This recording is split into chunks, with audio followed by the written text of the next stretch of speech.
Снова здравствуйте! Сегодня у нас Sportage G4 KD. Как вы все слышите, перебирает поршнями, причем, по-моему, перебирает всеми поршнями. Стучит хорошо. Пробег 106 тысяч километров. Второй хозяин. Масло изначально заливали 5,40, 0,40. Потом начали заливать 5,30. Но уже появился расход масла, то есть начал подкушивать.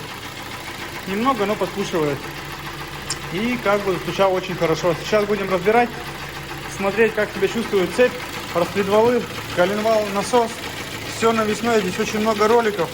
Обгонная муфта, помпа, все это будет крутиться, слушаться, смотреться. Так, судя по всему, ремень у нас новый, потому что он, видно, да, маркировка даже еще не стерлась. О, как хорошо стучит. Давайте заглушим. Масло в автомате менялось, не менялось в раздатке, в заднем дифференциале тоже будет это все дело меняться у нас. Пробег. И как бы все. Смотреть, естественно, будем радиатор, как себя чувствует. Напоминаю, радиаторы, это вещь такая, можно вымыть, а потом через 2-3 недели проехать где-то, не знаю, по зимнику, по какому-либо, либо по какой-то лесу, не знаю, с включенным кондиционером. То есть, когда все себя засасывает, это дело забивает моментально. Но это не значит, что его надо будет заново снимать, чистить. Наверное, просто надо будет посмотреть между радиаторов, чистое или нет. И, возможно, просто щеткой убрать тот пух, который набивает. Особенно, вот, когда тополиный пух летит, забивает его моментально. И это просто поверху забивает. Не соты сами, а вот именно поверху. Щеткой убираете, и все будет хорошо. Так, ну, в принципе, рассказывать больше нечего. И расход топлива. Большой расход топлива. Посмотрели диагносты компьютером. Некорректные показания второго лямбда зонда. То есть будем смотреть катализатор и, скорее всего, шить машину под Евро-2.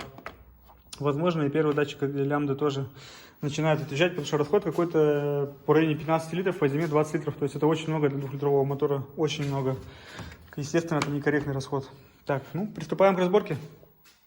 Так, ребята, сняли клапан, передняя крышка, ну, все навесное, поснимали мотор. Вот такой должен быть мотор внутри. То есть как будто бы автомобиль на газу работает, но газа здесь не стоит. То есть хорошее масло и замена масла вовремя. В последнее время клиент, кстати, заливал Hyundai X-Tier масло. То есть, ну, идеально, просто идеально выглядит мотор. Цепь не вытянута, натяжитель практически не вышел. Все натянуто, все хорошо, поэтому комплект цепи, скорее всего, останется старый. Но посмотрим, естественно, на трещотку на натяжителе и на башмаки, как они себя чувствуют. Так, к ней вопросов никаких нет. Все вообще идеально. Сейчас осталось у нас, в принципе, немного. Снимаем цепь, снимаем распредвалы и ГБЦ. Тут уже все отвернуто. Снизу кронштейн выпускного коллектора тоже отвернуто. Тоже сделали, непонятно почему. Почему его не могли сделать снизу, как обычно это бывает. То есть нет, пока не снимешь кронштейн, выпускной коллектор не снимешь, упирается. Непонятная схема. Ну, в общем, это все отвернуто. Здесь тоже у нас все отвернуто. Готово к снятию ГБЦ. Приступаем к работе дальше. Сняли ГБЦ. Что мы тут видим? Больше всего убитый третий цилиндр. Четвертый, потом со вторым на одинаковом, скажем так, степени. Первый более-менее живой. То есть, ну, третий, конечно, это вообще прямо вот прям кусков нет. Вот так это все выглядит дело. Как-то так. Сейчас будем снимать помпу, датчик коленвала, отворачивать задний болт. Промежуток. Так, а здесь промежуток. И доставать блок, разбирать, смотреть на коленвал, как себя чувствует коленвал. Распредвалы в отличном состоянии, есть маленькие потертости, но они совсем незначительные. Прям кое-как чувствуется. Сейчас будем доставать блок, разбирать, смотреть на насос, смотреть на коленвал, на вкладыши. Вот самое главное сейчас наш вопрос. Продолжаем работу. Разобрали полностью мотор. Что имеем по итогу? Опять же, пробежались микрометром по коленвалу, он весь в размере, это нормальная история, вкладыши вообще все идеальные, что шатунные, что коренные, зачем их люди меняют, для чего они, что они хотят этим доказать, что они хотят этим сделать. Еще раз говорю, дабы не спорить, просто возьмите, зажмите старые вкладыши, даже поношенные, сильно поношенные, эти как в идеале, а возьмите поношенные, зажмите новые, самые полные, вы поймете, в чем разница. То есть новые, самые полные будут тоньше, чем старые, поношенные. Далее, по поводу тефлона на вкладышах, кто говорит, лучше ставить сталь алюминий, без тефлона, т.д. Вот живой пример. того, для чего нужен тефлон. То есть вот пока вот этот слой держится, задиров нет. Только тефлон стерло, дошло до стали алюминия, из чего сделаны вкладыши. Вот они, задиры, моментально. То есть, еще раз говорю, тефлон, покрытие, которое износостойкое и держит, в принципе, хорошо нагрузки. Только тефлон сносился до стали алюминия, все. Пошел прямо жесткий задир. То же самое со вкладышами. С тефлоном, конечно, дело обстоят лучше. То есть, но и на вкладышах покрытие тефлоновое, оно гораздо толще, чем на поршне. Так, далее. Первый, второй, третий, четвертый. То есть, больше всего, конечно, третий. Умер, просто умер цилиндр. Далее, что еще хотел сказать. Кто-то говорит, надо ставить усиленные кольца, там какие-то чудо-мастера, инженеры, которых не взяли на заводы Mercedes и BMW. Теперь работают где-то в гаражах, говорят, что надо ставить усиленные кольца, иначе будет масложор. И люди потом ставят и говорят, компрессия выше у нас стала, это же хорошо. Кто радуется, что у кого выше компрессия положенного, почитайте, чем чревата высокая компрессия. И хорошо ли это вообще для мотора, я вас разочарую. Повышенная компрессия в моторе, это тоже не есть хорошо. Заблуждение полное, что там будет лошадей больше, что там машина будет ехать лучше. Лучше, но недолго. То есть всему все вот это дело рассчитано под все моторы, под степень сжатия и тому подобное. Изменения в конструкцию, то есть не всегда, скажем так, хорошо сказываются на ресурсе мотора. То же самое, что вот эти вот форсунки, то же самое, что вот это повышение компрессии, то есть усиленные какие-то кольца там подбирать, ставить. Это не есть хорошо. Вы делаете хуже мотору. То есть не надо строить из себя умных людей, говорить, что мы все знаем, мы там что-то выдумали новое, вот там кольца усиленные, что-то еще, там вкладыши какие-то такие надо ставить, только наши обязательно. После удаления катализатора ехать к нам и делать мотор, иначе не будет счастья, бред полный. А люди ведутся. То есть вот он для чего масложор, конечно. 5,40 масло сказалось на этом. То есть клиент, когда машину покупал, напомню, второй хозяин до этого, люди ездили на масле 5,40. И вот чем это чревато. То есть мотор, в принципе, внутри чистенький, да, видите, да. Все это дело отмыто маслом. То есть менялось оно вовремя, но кольца залегли. А из-за чего? Густое масло, ну и, скорее всего, радиаторы были подзапиты. Возможно, бензин плохой. Но первая причина — это густое масло. Коксуется моментально. Поэтому думайте тоже сами, что вам заливать в мотор. Густое масло, гуталин, либо моторные масла, которые рассчитаны заводом-изготовителем на все вот это дело. Ну, на этом, наверное, пока будем заканчивать. Блок у нас на гильзовку 100%. Вау, в размере, все это хорошо. Сейчас головку тоже моторную отвозим, разбираем, смотрим на раковины в клапанах. Все это дело моем, чистим и будем собирать. На этом пока заканчиваем. Пришло время у нас собирать Kia Sportage G4 KD. Блок загильзованный, все готово. Кольца проверили по зазорам. Оригинал есть оригинал, то есть в данном случае ничего не пришлось подтачивать, все хорошо. Напоминаю, как это делается. Кольца вставляются, поршни выравниваются и потом берется щуп и мерится. Если нет 0,3, то подтачивается. В данном случае все, конечно, хорошо. Все отмыто, все готово. Так, далее, что еще хотелось сказать по поводу гильзовки. Очень много зависит от качества расточки, гильзовки, сколько будет ходить мотор. То есть очень мало людей, кто делает нормально эту процедуру. Очень, скажем так, большинство фирм, как они это точат, там растачивают, хоннингуют цилиндры, непонятно, то конус, то эллипс, говоришь, там 4 сотки, они могут сделать там 8, 9, 10 или наоборот 1,5 сотку, 2. То есть мотор заново задерет. Видел такие случаи, когда просто проверяли, как зазор люди расточили, охонинганули и щупом мерят. Ну вот это прямо вообще. От таких сразу же нужно бежать.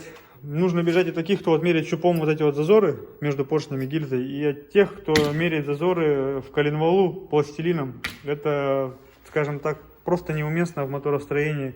Всегда все нормальные слесаря, мотористы используют микрометры, используют нутромеры, никакие щупы там вот для этого вот не применяются. То же самое и пластилины для вымерения зазоров в коленвалу не применяются.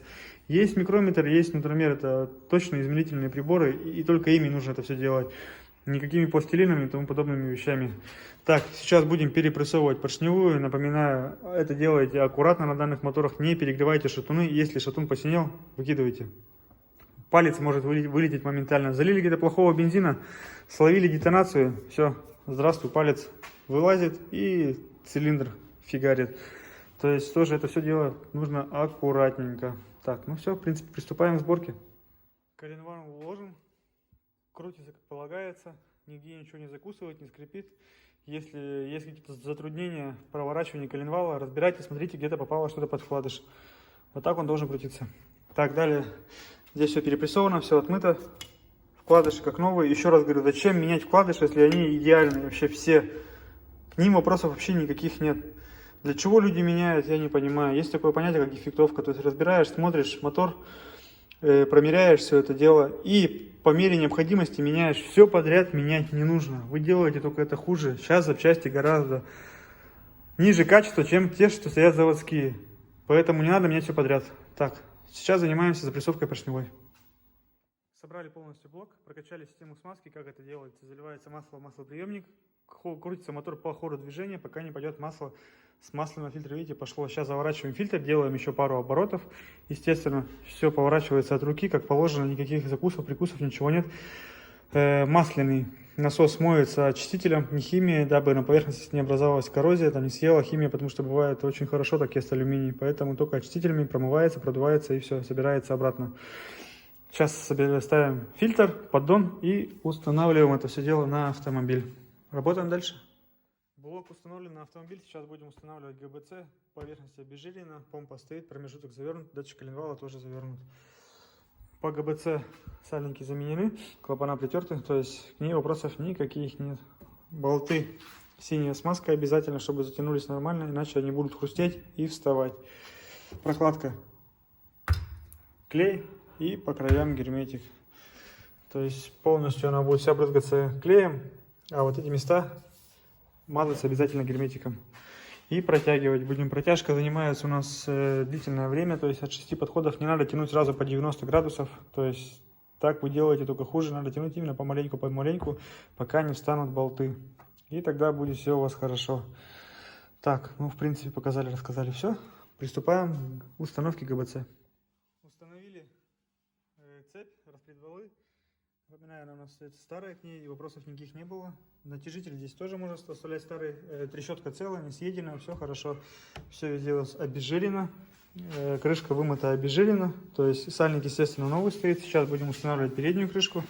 Клапанная крышка, ну и в принципе осталось не так уж много до запуска автомобиля.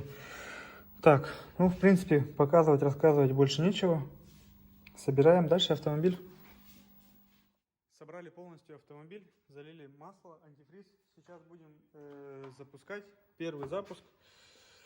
Здесь систему смазки, как она прокачивать не нужно, то есть сразу можно запускать. Так, ну в принципе все готово. У нас масло в заднем мосту раздатки заменили. То есть там тоже оно было довольно-таки черное.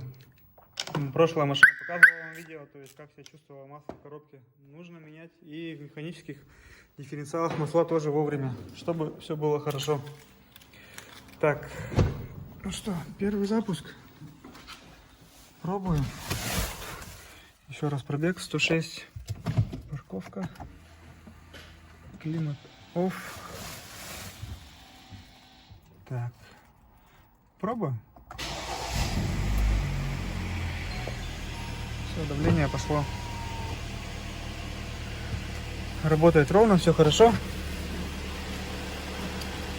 Так, ключ на крышу положен на всякий случай. Ну что, никаких посторонних звуков, бряков, ничего нет. Сейчас будем прогревать, смотреть, чтобы где ничего не капало, не бежало, доливать антифриз, менять антифриз в расширительном бачке, ставить защиту, и можно будет отдавать автомобиль. Что хотел еще сказать, так, ну, работает идеально, только маленечко слышно муфты. Это особенность корейских автомобилей, то есть, да не только корейских, немецкие автомобили запускаете на холодный, там такой треск стоит, страшно подходить. У корейцев маленечко потише работает, но все же на холодной муфты пробрякивают, с этим ничего не поделать, еще раз говорю. Особенно если вы заливаете густые масла 540, 550, они еще громче будут работать. Не нужно сюда лить густые масла, 520, 530, отличный выбор. И как бы мотору само то будет.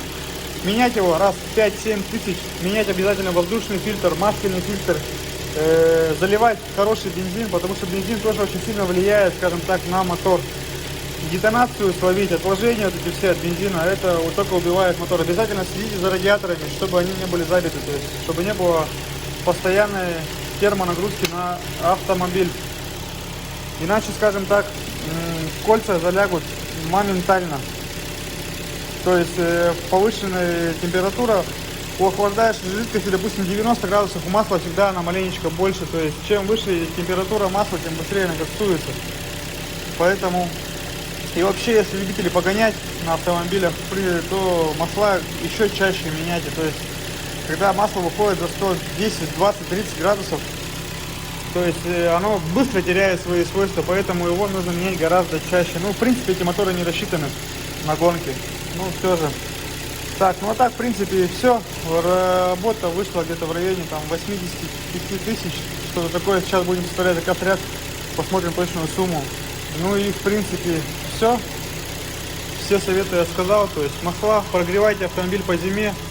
И все у вас будет хорошо. На этом, наверное, будем заканчивать серию. Показывать больше нечего. Испаряться начал пустой коллектор. Поднимать, еще раз говорю, смотреть, чтобы обязательно, чтобы нигде ничего не капало, не бежало, так как все шланчики, все это дело снималось, хомутики все снимались, поэтому всегда надо проверять. Ну и все, на этом, наверное, все. До новых встреч, до свидания, не ломайтесь.